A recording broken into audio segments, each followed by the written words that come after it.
buying internationally was definitely something that was not front of mind. Boy, do I regret that. Because for the folks that actually were smart enough to, you know, take a chance and buy and land bank, they are sitting pretty now. A little bit about Belize, in case you don't know. So Belize is an English-speaking country. They just got their independence in 1981 from Britain. They have the largest living coral reef in the world. Some people would say Australia has the largest reef, but Belize has the largest living coral reef. So that means that it attracts people from all over the world that are divers, that are into fishing, snorkeling, people surfing. People come from all over the world to go to Belize. There's a little island that I've fallen in love with. That is, the main town is called San Pedro, which is what the locals call it, but you'll hear the name Ambergris Caye. That is the name of the actual island.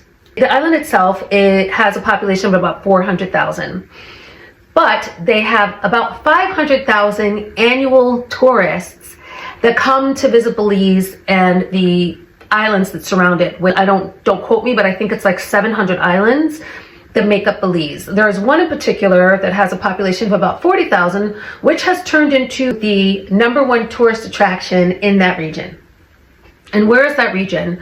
Belize is a part of Central America. Some people also call it the Caribbean because there's English is the main language, but people speak Creole, they speak Spanish. You've got this amazing tropical climate. You've got this living coral reef with every kind of fish and sea life known to man. There's a 2-hour flight from cities like Houston, Texas, and Miami, Florida. They are adding direct flights on more. I believe that there's a direct flight also from San Francisco. But that is just how much this region is growing. So why is it so appealing to me now? Well, I lived in Los Angeles for 18 years. After living in Los Angeles, I moved to Bedford-Stuyvesant, Brooklyn, where I raised my son there, and now I'm in Newark, New Jersey.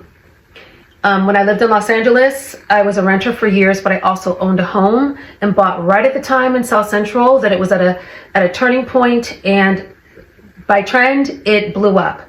Same thing with Newark. I've been here 5 years. I came at a certain entry point, and now Newark has blown up. In fact, I saw Newark in one of the top 5 cities in the country that is growing rapidly with respect to real estate. So I have a bit of a knowing.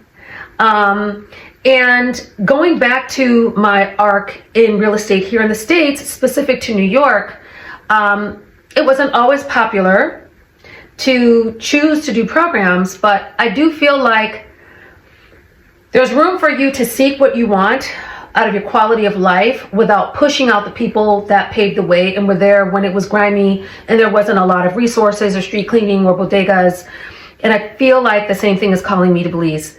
I am only going to align myself with developers and other real estate agents that respect the indigenous people and the culture, and who are looking forward to being embraced by the culture of Belize, to work with them in building something really unique as an expat. So I have access to some really incredible land. You'll be able to see on my site and some other ways that I engage what you can do on land that's as small as 50 feet by 100 feet or 100 feet by 100 feet. You can land bank there, which means you buy a piece of land and you don't have to develop it. You don't have to build anything on it. You don't have to do anything. You can just hold it. And trust me, there's no checking account or hedge fund or anything that you can put money in that's going to yield the kinds of profits that they will when you land bank. Another great thing about Belize is it's one of the few countries that you don't have to be a native and you can actually own the title to the land. So once you go through the process of finding the land and buying the land, it's yours. You get a number that is recorded with the country, and then it might take several months for you to actually get your title, but once you get that number, it is yours, and you can start to build, develop, or land bank and hold. Another great thing that there are certain parts of the island that they're off-grid, so they're run by solar power, wind power. They do rain catchment, they preserve water.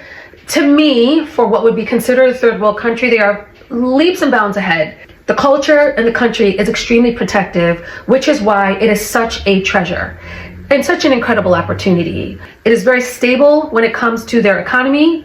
The US dollar, it's 2 to 1. If something costs $1 Belizean dollar, it's actually 50 cents in US currency. So the opportunities to have some economic growth are absolutely incredible. There's green and lush green all over. You can grow. I'm being specific to vegetation. I don't mean you could grow wheat. I don't know about that. Hurricanes, understandable. That is definitely a concern. Listen, while I was in Belize, the Los Angeles fires in the Pacific Palisades and throughout Altadena and Pasadena, I mean, we all know it just tore that beautiful region, my former home, apart.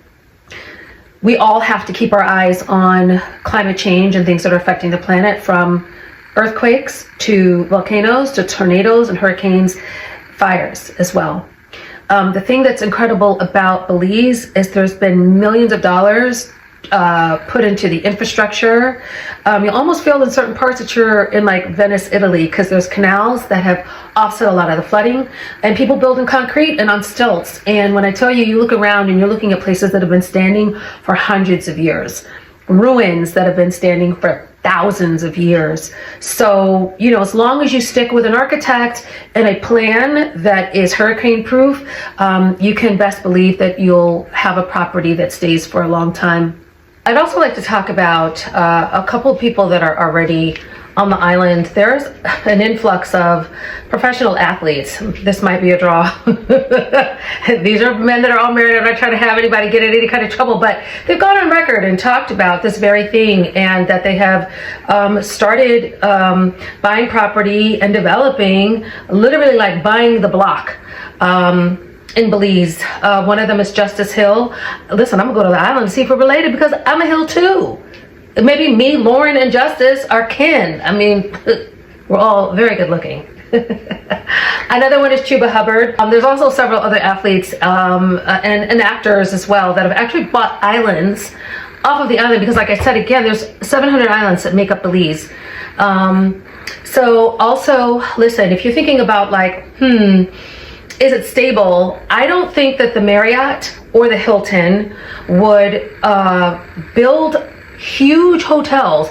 They have hotels on Ambergris Caye if they did not feel like that it was stable, that they wouldn't like float away or get blown down. So that's a really good indication. Also on the mainland is an incredible resort owned by Francis Ford Coppola. Leonardo DiCaprio also owns an island, which I was able to see from the distance from my hotel in Ambergris Caye. So it's not even to name drop, and it's not that celebrities or athletes legitimize a place, but what it does say is that even people who are doing well financially still find great value in investing in Belize, but they're taking it a step further, and these are actually their, like, they're living there, like they're moving their families there, or having be a second or third residence.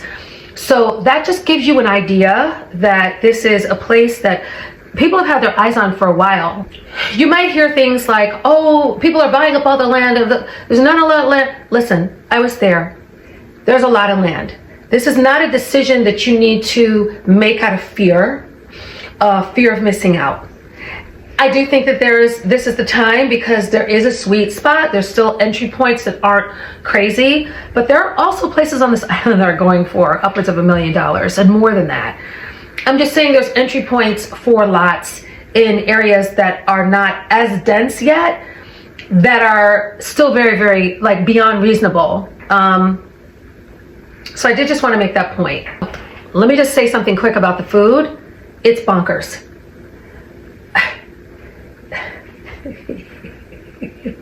You're literally in the ocean with some of the freshest fish. You're not going to eat fish that's fresher. And I don't want to say cheap, but it's elevated seafood on a budget. Like, everything is good. Everything is good. So keep that in mind about the food. And even if you don't like seafood, I mean, the beef is incredible because, again, you don't have to worry about organic. There's everything on the island is organic because, yeah. So those are things to keep in mind as well. I'm trying to think if there's anything else that I've missed. I'll say this in closing. When I was there in 2012, I was not in the mindset to do this.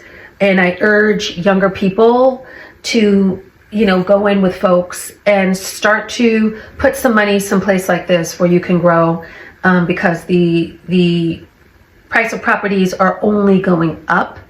You can build boutique hotels. You can do Airbnb. I mean, think about it. If the population is 400,000 and the annual amount of tourists is 500,000, there are incredible opportunities to put up a couple of bungalows and have an incredible, lucrative Airbnb business while you're here in the States, like finishing up affairs, whether it's, you know, your family or whatever it is like that. So I could go on and on and on. I'm going to cut this now. For more information, you can go to my website, which is kimpossibleliving.com, and my email address is kimpossibleliving@gmail.com. You'll be hearing more about this, so I guess I'll see you on the island. Thanks for listening. Bye.